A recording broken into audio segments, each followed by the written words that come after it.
सर्वज्ञ श्री चक्रधर स्वामी की जय।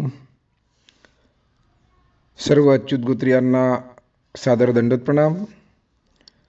आचार्य श्री भास्कर भट्ट बोरीकर प्रतिष्ठान या यूट्यूब चॅनलमध्ये आपले सर्वांचे सहर्ष स्वागत आहे। सर्वप्रथम आपणा सर्वांना या दीपावलीच्या या दीपपर्वाच्या हार्दिक हार्दिक शुभेच्छा। बंधूंनो, या दीपावली पर्वाच्या अनुषंगाने आज आपण धनत्रयोदशी या विषयावर चिंतन करण्याचा प्रयत्न करणार आहोत। खरं तर या दीपावलीच्या या सणाला, या उत्सवाला एक सणांचा राजा असंही म्हणल्या गेलेलं आहे। आणि आपण जर पाहिलं तर आपल्या लक्षात येईल की आपली भारतीय संस्कृती, आपली भारतीय परंपरा अतिशय समृद्ध आणि संपन्न अशी ही परंपरा आहे। आपल्या संस्कृतीमध्ये सणाला, उत्सवाला आणि पर्वाला अतिशय महत्त्व दिल्या गेलेलं आहे किंवा ते महत्त्व प्राप्त झालेलं आपणास दिसून येत असतं। बरं, हे प्रत्येक सण साजरे करण्यामागे काही कारणे असतात, काही पार्श्वभूमी असते। ते का साजरे करतात, ते का साजरे करावे किंवा साजरे करताना त्या पाठीमागं काही उद्देश असावे, ही सर्व कारणं त्या पाठीमागं वेगवेगळ्या दृष्टिकोनातून आपल्याला दिसून येत असतात। बरं, या सर्व सणांचे काही पौराणिक संदर्भसुद्धा आलेले आपल्याला माहीतच आहेत। हे उत्सव साजरे करण्यामागे जसे की सामाजिक दृष्टिकोनसुद्धा असतात, काही पारिवारिक दृष्टिकोनसुद्धा असतात। जसे की सर्वसाधारणपणे परस्पराप्रती प्रेम वाढणे, वृद्धिंगत होणे, एकमेकाविषयी सौख्य, मग ते सामाजिक सौख्य असेल, पारिवारिक कौटुंबिक सौख्य असेल, हे दृढ झालं पाहिजे। सामाजिक एकता, बंधुभाव हे या सणाच्या माध्यमातून वाढले गेले पाहिजे। आणि या उत्सवाच्या सणाच्या दरम्यान सर्व परिवार हा एकत्रित पूजापाठ, एकत्रित भोजन, मित्रपरिवारासहित फराळ वगैरे वगैरे, म्हणजे एक प्रकारचं एक स्नेहसंमेलन, एक आनंद उत्सव आपण या सणाच्या माध्यमातून आपल्या मित्रपरिवार, आप्तेष्ट परिवार, कुटुंबात साजरा करत असतो। आणि हा आनंददायी दीपोत्सव अर्थात दीपावली।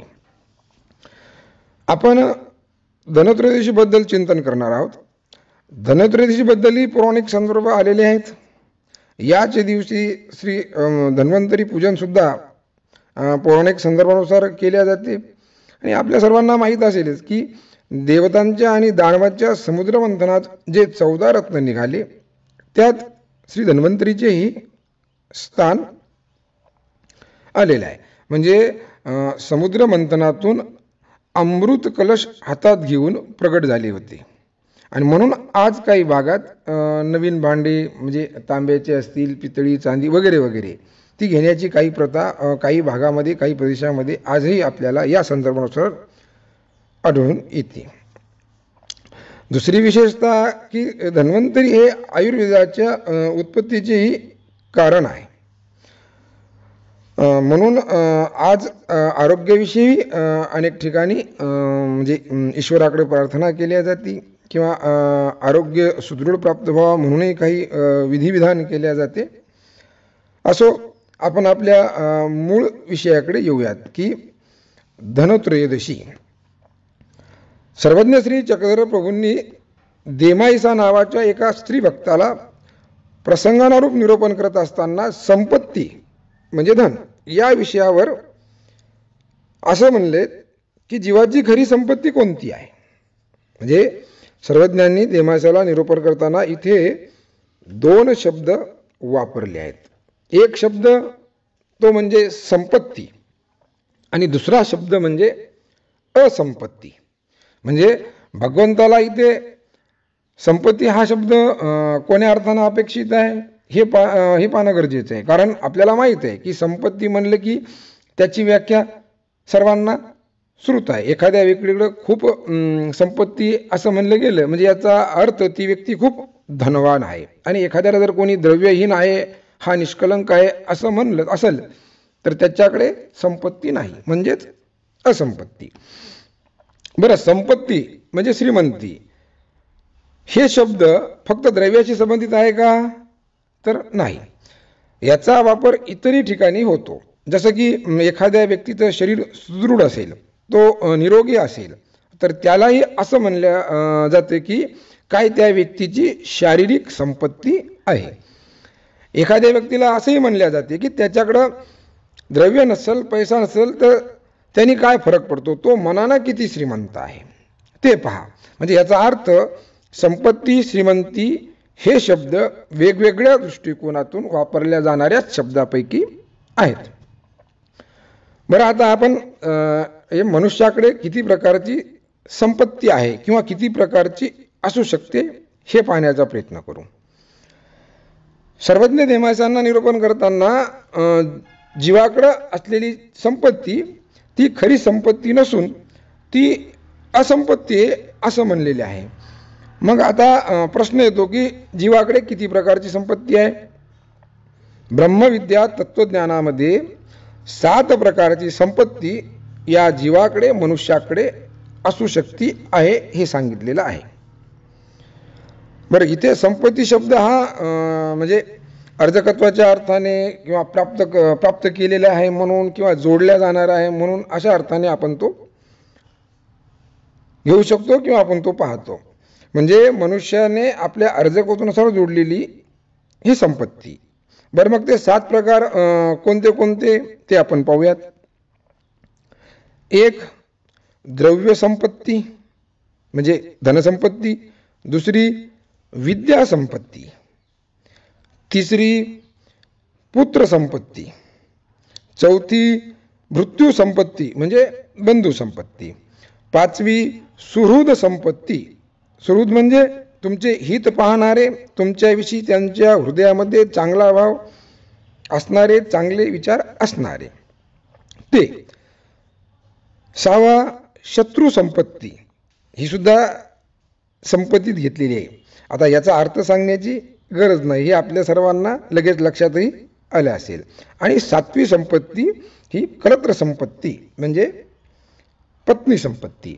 अशा 7 प्रकारची संपत्ती या मनुष्याकडे असते. आणि याच 7 संपत्तीच्या अवतीभोवती हा मनुष्य संपूर्ण आयुष्य आपलं व्यतीत करत असतो, संपूर्ण आयुष्य आपलं खर्ची घालत असतो. मग सर्वज्ञांनी या 7ही संपत्तीला असंपत्ती का म्हणले? म्हणजे पहिले तर आपण एक गोष्ट लक्षात घेऊ की ही 7 प्रकारची संपत्ती या मनुष्याला काय पहिल्यांदाच प्राप्त झाली काय? नाही. प्रत्येक जन्मात ही 7ही प्रकारची संपत्ती या मनुष्याला, या जीवाला प्राप्त झालेली आहे. म्हणून तर ऐशी अनंत जन्मे वाया गेली असं म्हणलं गेलं आहे.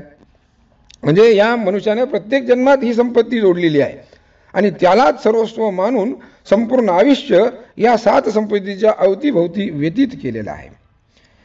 जी संपत्ती तुम्हाला सुख प्रदान करू शकत नाही, जी संपत्ती तुमचे नरक चुकू शकत नाही, ज्या संपत्तीमुळे तुम्हाला पुन्हा पुन्हा जन्ममृत्यूला सामोरं जावं लागत आहे ती संपत्ती असूच शकत नाही.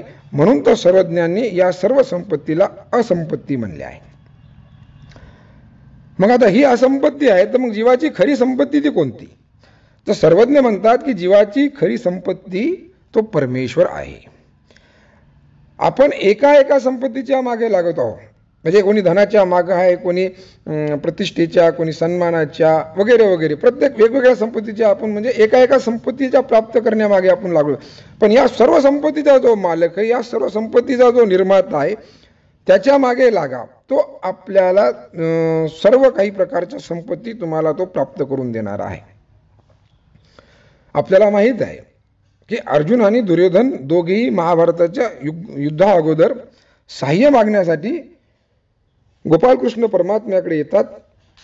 दोघेही सोबत येतात आणि आपल्याला माहीतच आहे की दुर्योधनाने श्रीकृष्ण भगवंताकडे त्यांची चतुरंगी सेना, शस्त्रास्त्र, घोडेस्वार, हत्तीदल या सर्वांगाने परिपूर्ण असलेली सेना मागितली आणि अर्जुनाने श्रीकृष्ण भगवंताला मागितली.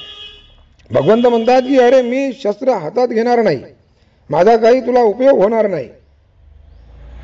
तरी सुद्धा अर्जुन म्हणतो की मला तुम्हीच पाहिजे. आणि यापुढे घडलेला सर्व प्रसंग तुम्हाला माहीत आहे की अर्जुनाला सर्व प्रकारच्या संपत्ती प्राप्त झाल्या. धन, द्रव्य, राज्य, प्रतिष्ठा, मान, सन्मान, कीर्ती आणि सर्वात शेवटी परमेश्वर सुद्धा. म्हणजे मुख्य संपत्ती जी परमेश्वर आहे ती सुद्धा अर्जुनाला प्राप्त झाली. म्हणून आपण परमेश्वराश्रित होऊन जीवन जगण्याचा प्रयत्न करायला पाहिजे, कारण त्याच्या कृपेमुळेच आपल्याला सर्व प्रकारच्या संपत्तीचे योग प्राप्त होतील. इतर संपत्ती आपल्याला जीवनचरित्रार्थ उपयोगी पडू शकते, पण परमेश्वर संपत्ती ही जीवनचरितार्थही उपयोगी पडते आणि त्या परमेश्वराच्या प्राप्तीला जाण्यासाठीही उपयोगी पडते. गीतेमध्ये गोपालकृष्ण परमात्म्याने स्पष्ट सांगितले की अनन्यचिंतयन्तो माम ये जना पर्युपासते तेषां निष्ठभियुक्तानां योगक्षेमं वहाम्यहम्. जो माझी अनन्य भावे चिंतन करतो, जो माझी एकनिष्ठ भक्ती करतो, जो मला शरण आलाय, त्याची सर्वतोपरी काळजी, मग ती उदरनिर्वाहापासून ते परमेश्वराच्या प्राप्तीपर्यंत जे जे काही अडचणी येतील, दुःख येतील, संकष्ट येतील, अडथळे येतील, कोणतेही विघ्न असो, त्या सर्वातून तुम्हाला परमेश्वर सुखरूप बाहेर काढणार आहे. फक्त गरज आहे ती आपल्याला परमेश्वराला शरण जाण्याची, त्याची एकनिष्ठ भक्ती करण्याची. त्याच्या कृपेने हा मनुष्य देह आपल्याला प्राप्त झाला आहे. या देहाचा सदुपयोग करून तो ईश्वर भक्तीसाठी वापरून शेवटी आपण म्हणजे असं म्हणू की हा देहच आपल्याला फक्त परमेश्वराच्या भक्ती करण्यासाठी भेटलेला आहे.